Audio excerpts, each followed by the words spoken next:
홍종학 중소벤처기업부 장관 임명을 두고 정치권의 반응이 엇갈리고 있습니다. 파장이 어디까지 갈지 추은호 해설위원, 김광삼 변호사와 분석해보겠습니다. 두 분 안녕하십니까? 네, 안녕하세요. 네, 문재인 대통령이 오늘 오전에 홍종학 중소벤처기업부 장관에게 임명장을 수여했습니다. 야당의 반발이 있었는데 이렇게 임명을 강행한 이유, 배경이 있다면 어떻게 봐야 될까요? 문재인 대통령이 표현했듯이 조각이 시급하다, 조각을 완성하는 것이 시급하다라는 것이 가장 큰 이유였을 겁니다. 문재인 정부 출범 195일이나 지났죠. 그리고 문재인 정부 들어서 유일하게 만들어진 부서가 있다면 중소기업벤처부 아닙니까? 이 부서가 신설됐는데도 장관이 넉 달 동안이나 공백인 상태다. 이 중소기업벤처부라는 것은 문재인 대통령의 국정 철학인 소득주도 성장이라든가 아니면 혁신 성장, 일자리 늘리기를 일선에서 집행하는 그런 부서거든요. 그 장을 오랫동안 공백으로 두기는 어렵다라는 점이 가장 큰 이유였을 겁니다. 네. 그러면서도 야당이 반발하고 있는 상황을 감안을 해서 야당의 당부를 요청하는 그런 표현을 썼습니다. 오늘 이렇게 화면을 보시면 아시겠지만은 지금까지 장관 임명장을 수여할 때 배우자가 함께 참석을 해왔습니다. 그런데 네. 오늘은 홍종학 후보자 배우자가 참석을 안 했죠. 아시다시피 이제 배우자와 딸의 이렇게 쪼개기 증여가 문제가 되지 않았습니까? 네. 그렇기 때문에 배우자를 오늘 임명장 수여식에 배석을 안 시킨 것도 야당을 좀 또 민심을 여론을 자극하지 않겠다. 그런 의도가 담겨 있는 것 같습니다. 네, 사실 그럼에도 불구하고 앞으로 국회에서 냉각기가 있지 않겠냐 이런 전망이 좀 힘이 있는 것 같은데요. 어떻게 보십니까? 근데 지금 우리가 이제까지 지금 5번째 그 청문보고서 채택되지 않은 고위공직자잖아요. 네. 그런데 만약에 야당이 주장하는 대로 낙마를 시켰다. 그런다고 해서 그 이후에 헌재소장, 감사원장, 예산정국에서 야당이 협조하겠어요? 그럼 임명을 하고 낙마시키고 차이가 제가 볼 때는 정치적으로 어차피 결과는 좀 뻔하다고 보고 있고요. 그래서 일단 문재인 정부 측에서는 이제 더 이상 이게 공백을 갈 수 없다 이런 생각을 한 것 같고, 만약 낙마를 시키게 되면 또 인사참사라고 굉장히 야당에서 공격할 겁니다. 거기다 대고 또 민정수석인 조국 수석이 과연 검증을 어떻게 했느냐, 이제 그 공격을 더 받을 수 있죠. 그래서 네. 불가피하게 이제 임명을 할 수밖에는 없다고 보여지고요. 네. 그런데 좀 이후에 제일 인사 중에 제일 중요한 게 헌재소장이거든요. 왜냐하면 헌재소장은 국회에서 의결을 거쳐야 하는데 거기서 만약에 야당에서 협조를 안 했을 때는 잘못하면 김희수 헌재소장 그런 모습이 또 재현될 가능성이 큽니다. 그래서 네. 그 부분은 굉장히 지금 현 정부에서 신경을 많이 쓸 것 같지만 네. 어차피 전국은 타협에 의해서 풀어야 하는 거 아니겠습니까? 그런데 네. 약간 문제가 있죠. 왜냐하면 정무수석 자리가 지금 공석이지 않습니까? 그러면 정무수석을 과연 어느 정도의 무게감 있는 정무수석을 임명을 해서 이제 전국을 풀어나가야 하는데 지금 여러 가지 지금 물론 홍종학 후보자를 임명은 했지만 현재 어떤 정부 입장에서 보면 여러 가지 실타래가 꼬여 있는 상태이기 때문에 이걸 어떻게 풀어나가느냐. 특히 예산 같은 경우에는 일자리 창출해야 할지 여러 가지 국민의 어떤 보장성, 그러니까 소득 재분배 측면이 강하거든요. 네. 그래서 야당이 협조를 받지 않으면 굉장히 어려운 측면인데 결국 정치적으로 끌어나갈 수밖에 없는 상황이고, 문재인 정부가 사실은 굉장히 지지도가 높기 때문에 이제 그걸 가지고 향후 정부를 풀어나갈 것이다 이렇게 봅니다. 네, 청와대가 야당과 꼬인 이 실타래를 어떻게 풀어나갈지 앞으로 좀 지켜보도록 하겠습니다. 정치권은 이렇게 인선 문제 외에도요, 검찰 수사로도 들썩이고 있습니다. 그 주인공들을 만나보겠습니다. 관여한 바가 없음을 관여한 바가 없습니다.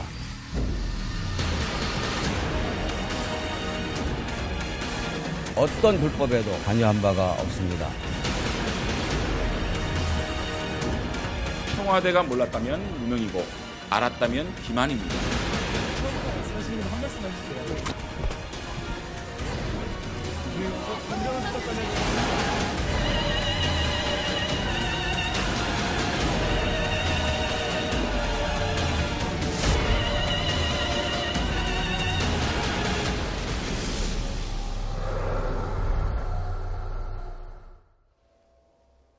네, 전병헌 전 청와대 정무수석 어제 검찰에 출석을 했습니다. 변호사님, 그런데 17시간이나 조사를 받았다고요. 여기에도 좀 의미가 있다고 봐야 됩니까? 그렇죠. 그만큼 조사할 내용이 많았고 또 전병헌 전 수석이 지금 모든 범위에 대해서 부인하고 있잖아요. 그러니까 보좌진에 데리고 있던 보좌진의 일탈에 불과하다 이렇게 주장하고 있고 그러면 범행을 부인한 것에 대해서 검찰이 이제까지 확보한 증거나 진술을 토대로 해서 계속 추궁할 수밖에 없거든요. 그래서 그 어느 한 부분도 그냥 지나칠 수 없기 때문에 미방위 위원을 할 때부터 시작해서 보좌진 또 그리고 뭐 이제까지 명예회장으로 있다가 명예회장 던지고 그 다음에 정무수석으로 오지 않았습니까? 그런데 정무수석 오면서도 사실은 언론 보도에 의하면은 뭐 청와대에서 결재를 했다 이제 그런 주장들이 있거든요. 그런데 전병헌 전 수석은 나는 결재란에 있지 않았다 이렇게 주장을 하고 있어요. 그러니까 이러한 모든 검찰이 가지고 있는 증거를 가지고 전병헌 전 수석을 이제 압박을 한 거죠. 그래서 이제 17시간 정도 되면 뭐 어느 정도 조사는 거의 끝마치지 않아야 싶습니다. 네. 그래서 경우에 따라서는 물론 전병헌 수석이 부인한 내용을 가지고 보강 수사를 할 수는 있어요.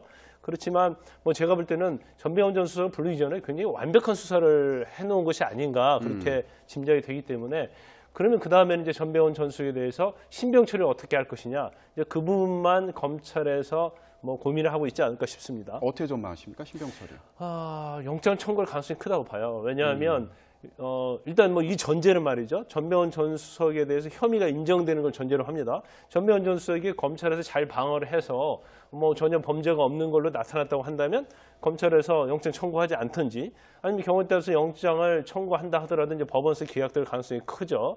그렇지만 검찰의 입장에서는 지금 뭐 살아있는 권력, 현 청와대의 가장 핵심을 불러서 조사를 했고 네. 또 그와 관련된 보좌진이랄지 그리고 e스포츠 협회 사무총장 이제 조모 씨를 비롯해서 근데 관련된 사람이 다 구속이 돼 있거든요.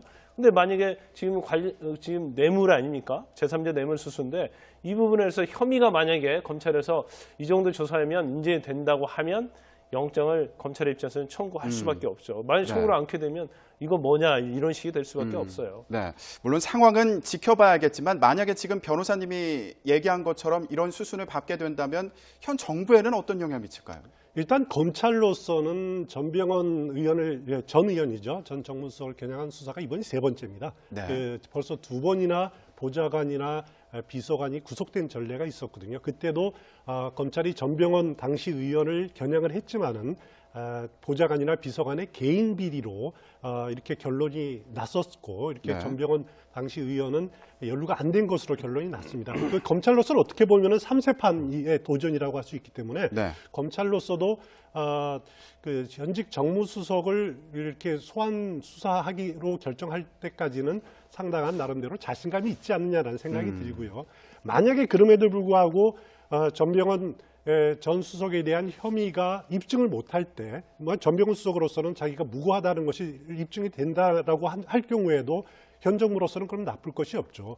그 적폐 수사라는 것이 비리 수사가 여야 가리지 않고 이루어지고 있다라는 것을 입증할 수 있는 그 증거가 되기 때문에 그런 논리로 갈 거고 네. 만약에 전병헌 전 수석이 이제 구속이 된다라든가 신병 처리가 된다라면은 만약에 이건 틀림없이 현 정부에 대한 굉장한 타격이 될 수밖에 없습니다. 물론 국회의원 시절에 저지른 문제이긴 하지만은 그래도 지난 20대 총선 과정에서의 과거의 그 보좌관들의 문제들 때문에 공천에 탈락하는 그런 아픔을 개인적으로 겪었거든요. 네. 그런 문제들을 당이나 이렇게 여권에서 알고 있음에도 불구하고 청와대 정무수석을 발탁됐다는 것 자체가 문제다라는 그런 야당이나 언론의 문제의 제기가 충분히 있을 수가 있습니다. 네, 알겠습니다. 자, 전병헌 전 정무수석 말고도요, 또 다른 주인공이 있습니다. 바로 최경환 자유한국당 의원인데요. 어제 압수수색을 5시간 동안 진행을 했습니다. 검찰에서요. 최 의원을 검찰이 소환 조사할 수도 있다, 조만간 할 수도 있다, 이런 전망이 나오고 있는데 어떻게 보십니까? 분명히 소환할 겁니다. 단지 네. 뭐 시간적으로 언제 소환할 것인지. 근데 시간도 제가 볼 때는 굉장히 뭐 얼마 남지 않았다고 봐요. 그래서 소환은 불가피할 거고, 일단 최경환 의원에 대한 혐의의 어떠한 증거는 지금 검찰을 통해서 나오는 거 보면 너무나 좀 명백한 측면이 있죠. 특히 이병기 전 국정원장이 자수서에다가 쓴 내용도 있고요. 네. 그다음에 중요한 것은 이제 이현조 전 국정원 기조실장 아니겠어요?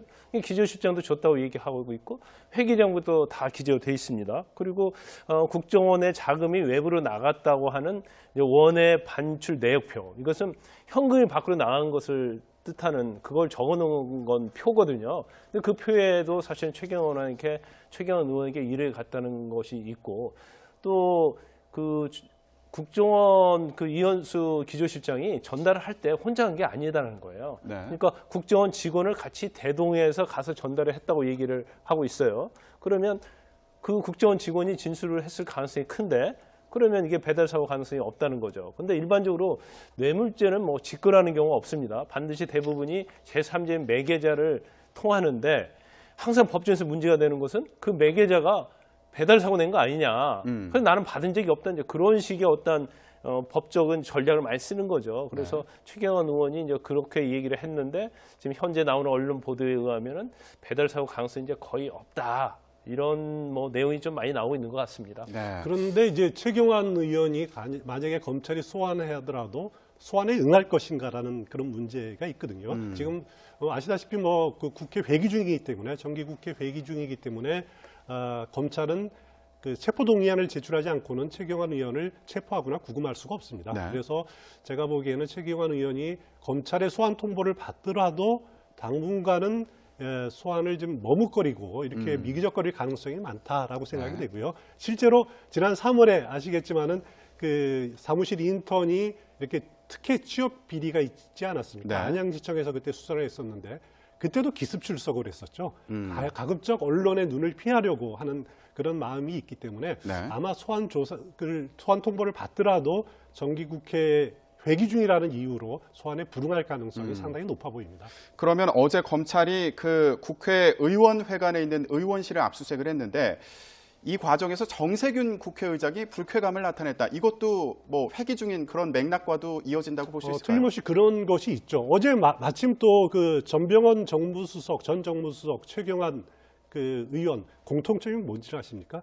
이 두 사람이 박근혜 정부 첫 출범하자 2013년에 네. 여야 원내대표를 같이 했던 사람들입니다. 아, 네. 둘이 같이 그 협상 파트너였는데 둘이 공교롭게도 어제 그 수사가 이루어졌는데 정세균 국회의장으로서는 정기국회 회기 중에 그리고 국회 안에 있는 의원회관 사무실을 검찰이 압수수색했다라는 것 자체가 굉장히 불쾌감을 느낄 수밖에 없는 거죠. 네. 그렇기 때문에 불쾌감을 당연히 이제 표출을 했고 또 거기다가 여야 의원 한 5명 정도를 검찰이 수사 중이다라는 그런 이제 그 루머들이 이렇게 퍼지고 있지 않습니까? 네. 거기에 대해서도 국정원에 이게 사실이냐, 어떻게 된 것이냐라고 항의를 했다고 합니다.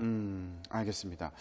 자, 그런데요. 지금 이 국정원 특수활동비 논란이 검찰의 특수활동비까지 번지고 있습니다. 무슨 논란인지 들어보겠습니다. 그거 국정원 특활비하고 다를 바가 전혀 없어요. 전혀 없어요. 똑같이 장관총장도 같은 선상에서 수사를 받아요. 법무부가 갖고 있는 그래서 법무부가 본연의 기능을 수행하는 과정에서 처음부터 떼고 내려주는 구조입니다. 따라서 상납이라는 표현 자체가 맞지가 않습니다.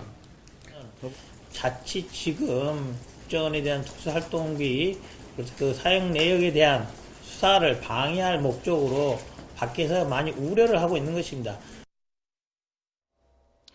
네, 지금 국정원 특수활동비와 검찰 특수활동비가 국회에서 같이 논란이 되고 있는데 이거를 동일 선상에 놓고 얘기를 할 수 있는 건가요?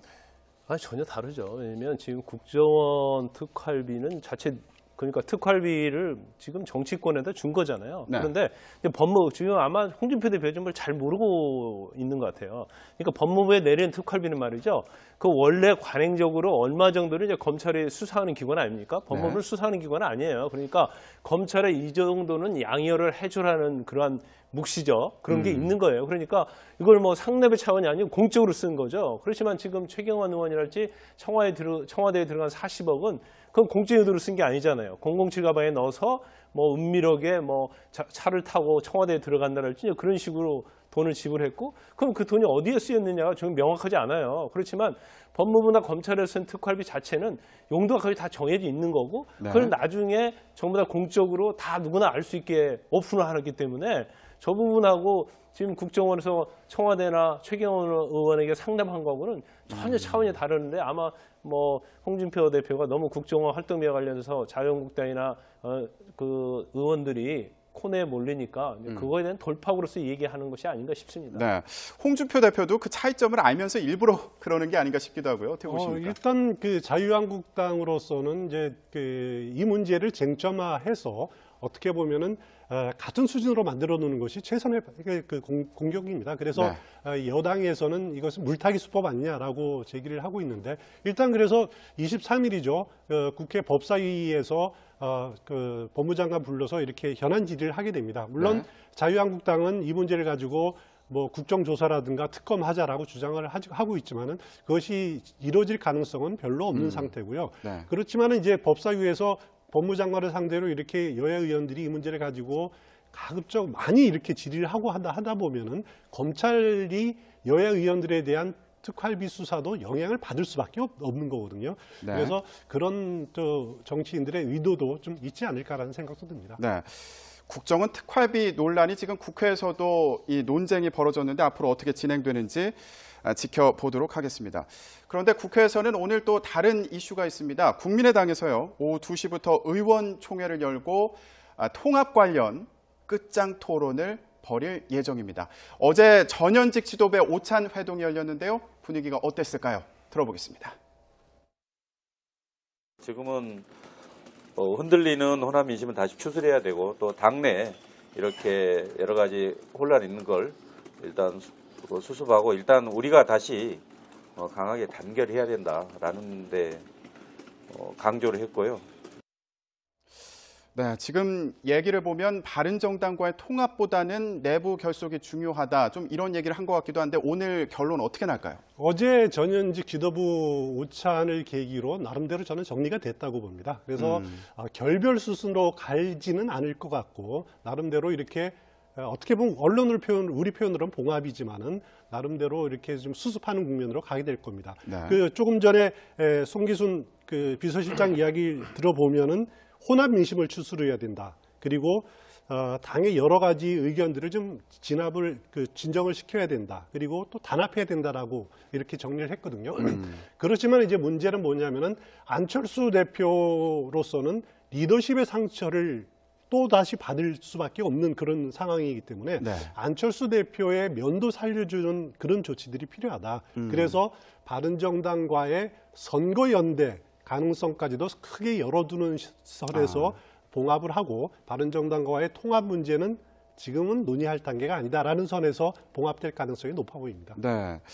근데 오늘 바른정당도 여기에 맞춰서 또 끝장 토론을 한다고 하더라고요. 예. 근데 양당 다 마찬가지일 거예요. 뭐 통합이냐 분당이냐 통합도 할 수 없고 분당도 할 수 없는 그런 상황일 수밖에 없고 오늘 국민의당 오늘 회의를 통해서 결론은 나오기 쉽지 않을 거예요. 그렇지만 이런 식으로 해서 만약에 통합과 분단을 가지고 계속 끝장 토론하는데 어느 한쪽이 한쪽을 설득하려고 평행선을 간다고 하면 결과적으로 그것은 자포하는 길이라고 저는 봐요. 그래서 일단 의견은 전체적으로 들어봐야겠지만 거기서 어떤 앞으로 양당 체제에서 큰 양당 체제에서 어떻게 살아갈 길 그러니까 그러려면 가장 정체성이 분명히 하거든요. 그걸 분명히 하면서 이제 외연 확대에 대해서 서로 논의가 돼야 하는데 외연 확대가 꼭 어떤 보수층을 갖다 끌어들인다고 해서 외연 확대가 될 수 있는 거 아니거든요. 더군다나 국민의당은 민주당에서 갈라져 나온 당이기 때문에 특히 민주당과의 어떤 경쟁을 통해서 또 다른 모습을 보여주면서 국민한테 지지를 얻는 것이 제가 볼 때는 가장 지지를 올리는 그런 방법이 되지 않을까 싶습니다. 네, 알겠습니다.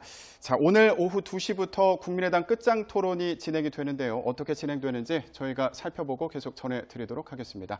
네, 오늘 두 분 말씀 여기까지 듣겠습니다. 고맙습니다.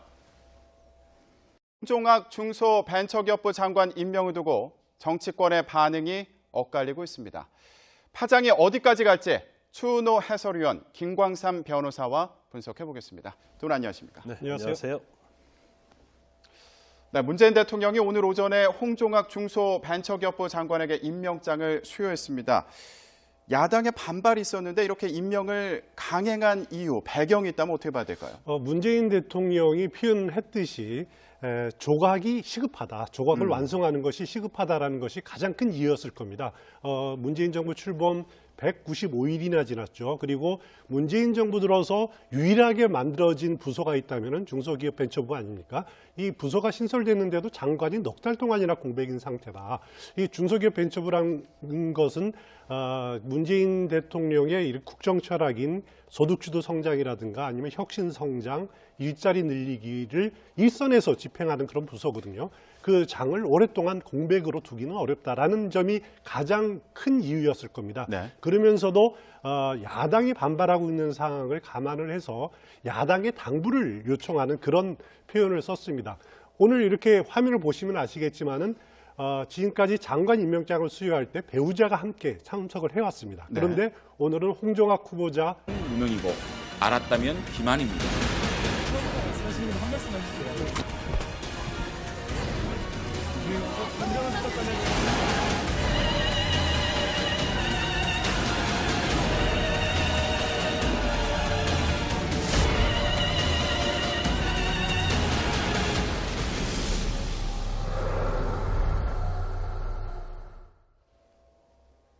네, 전병헌 전 청와대 정무수석 어제 검찰에 출석을 했습니다. 변호사님, 그런데 17시간이나 조사를 받았다고요? 여기에도 좀 의미가 있다고 봐야 됩니까? 그렇죠. 그만큼 조사할 내용이 많았고 또 전병헌 전 수석이 지금 모든 범위에 대해서 부인하고 있잖아요. 그러니까 보좌진에 데리고 있던 보좌진의 일탈에 불과하다 이렇게 주장하고 있고 그러면 범행을 부인한 것에 대해서 검찰이 이제까지 확보한 증거나 진술을 토대로 해서 계속 추궁할 수밖에 없거든요. 그래서 그 어느 한 부분도 그냥 지나칠 수 없기 때문에 미방위원을 할 때부터 시작해서 보좌진 또 그리고 뭐 이제까지 명예회장으로 있다가 명예회장 던지고 그 다음에 정무수석으로 오지 않았습니까? 그런데 정무수석 오면서도 사실은 언론 보도에 의하면은 뭐 청와대에서 결재를 했다 이제 그런 주장들이 있거든요. 그런데 전병헌 전 수석은 나는 결재란에 있지 않았다 이렇게 주장을 하고 있어요. 그러니까 이러한 모든 검찰이 가지고 있는 증거를 가지고 전병헌 전 수석을 이제 압박을 한 거죠. 그래서 이제 17시간 정도 되면 뭐 어느 정도 조사는 거의 끝마치지 않으나 싶습니다. 네. 그래서 경우에 따라서는 물론 전병헌 수석이 부인한 내용을 가지고 보강 수사를 할 수는 있어요. 그렇지만 뭐 제가 볼 때는 전병헌 전 수석을 부르기 전에 굉장히 완벽한 수사를 해놓은 것이 아닌가 그렇게 짐작이 되기 때문에 그러면 그 다음에는 이제 전병헌 전 수석에 대해서 신병 처리를 어떻게 할 것이냐 이제 그 부분만 검찰에서 뭐 고민을 하고 있지 않을까 싶습니다. 어떻게 전망하십니까? 신병 처리. 영장 청구할 가능성이 크다고 봐요. 왜냐하면 일단 뭐 이 전제는 말이죠. 전병헌 전 수석에 대해서 혐의가 인정되는 걸 전제로 합니다. 전병헌 전 수석이 검찰에서 잘 방어를 해서 뭐 전혀 범죄가 없는 걸로 나타났다고 한다면 검찰에서 영장 청구하지 않든지 아니면 경우에 따라서 영장을 청구한다 하더라도 이제 법원에서 기각될 가능성이 크죠. 그렇지만 검찰의 입장에서는 지금 뭐 살아있는 권력, 현 청와대의 가장 핵심을 불러서 조사를 했고 네. 또 그와 관련된 보좌진이랄지 그리고 e스포츠 협회 사무총장 이제 조모 씨를 비롯해서 근데 관련된 사람이 다 구속이 돼 있거든요. 근데 만약에 지금 뇌물 아닙니까? 제3자 뇌물 수수인데 이 부분에서 혐의가 만약에 검찰에서 이 정도 조사하면 인정이 된다고 하면 영장을 검찰의 입장에서는 청구할 수밖에 없죠. 만약 청구를 않게 되면 그래서 그 부분은 굉장히 지금 현 정부에서 신경을 많이 쓸 것 같지만 어차피 뭐 전국은 뭐 타협에 의해서 풀어야 하는 거 아니겠습니까? 그런데 약간 문제가 있죠. 왜냐하면 정무수석 자리가 지금 공석이지 않습니까? 그러면 정무수석을 과연 어느 정도의 무게감 있는 정무수석을 임명을 해서 이제 전국을 풀어 나가야 하는데 지금 여러 가지 지금 물론 홍준화 후보자를 임명은 했지만 현재 어떤 정부 입장에서 보면 여러 가지 실타래가 꼬여 있는 상태이기 때문에 이걸 어떻게 풀어 나가느냐. 특히 예산 같은 경우에는 뭐 일자리 창출이랄지 여러 가지 국민의 어떤 보장성, 그러니까 소득 재분배 측면이 강하거든요. 그래서 야당이 협조를 받지 않으면 굉장히 어려운 측면인데 결국 뭐 정치적으로 끌어나갈 수밖에 없는 상황이고 문재인 정부가 사실은 뭐 굉장히 지지도가 높기 때문에 이제 그걸 가지고 향후 정부를 풀어나갈 것이다 이렇게 봅니다. 네, 청와대가 야당과 꼬인 이 실타를 어떻게 풀어나갈지 앞으로 좀 지켜보도록 하겠습니다. 정치권은 이렇게 인선 문제 외에도요 검찰 수사로도 들썩이고 있습니다. 그 주인공들을 만나보겠습니다. 관여한 바가 없음을 관여한 바가 없습니다.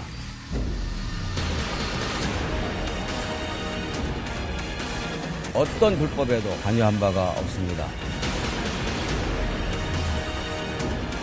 청와대가 몰랐다면 배우자가 참석을 안 했죠.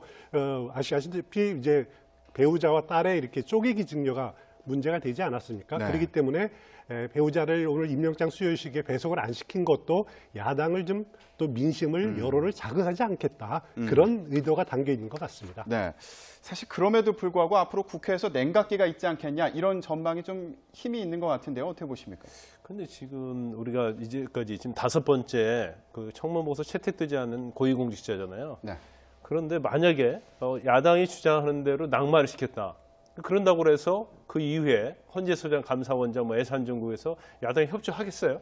그럼 뭐 임명을 하고 낙마시키고 차이가 제가 볼 때는 뭐 정치적으로 어차피 결과는 좀 뻔하다고 보고 있고요. 그래서 일단 문재인 정부 측에서는 이제 더 이상 이게 공백을 갈 수 없다 이런 생각을 한 것 같고, 만약 낙마를 시키게 되면 또 인사참사라고 굉장히 야당에서 공격할 겁니다. 거기다 대고 또 민정수석인 조국 수석이 과연 검증을 어떻게 했느냐, 이제 그 공격을 더 받을 수 있죠. 그래서 네. 불가피하게 이제 임명을 할 수밖에는 없다고 보여지고요. 네. 그런데 좀 이후에 제일 인사 중에 제일 중요한 게 헌재소장이거든요. 왜냐하면 헌재소장은 국회에서 의결을 거쳐야 하는데 거기서 만약에 야당에서 협조를 안 했을 때는 잘못하면 김희수 헌재소장 그런 모습이 또 재현될 가능성이 큽니다.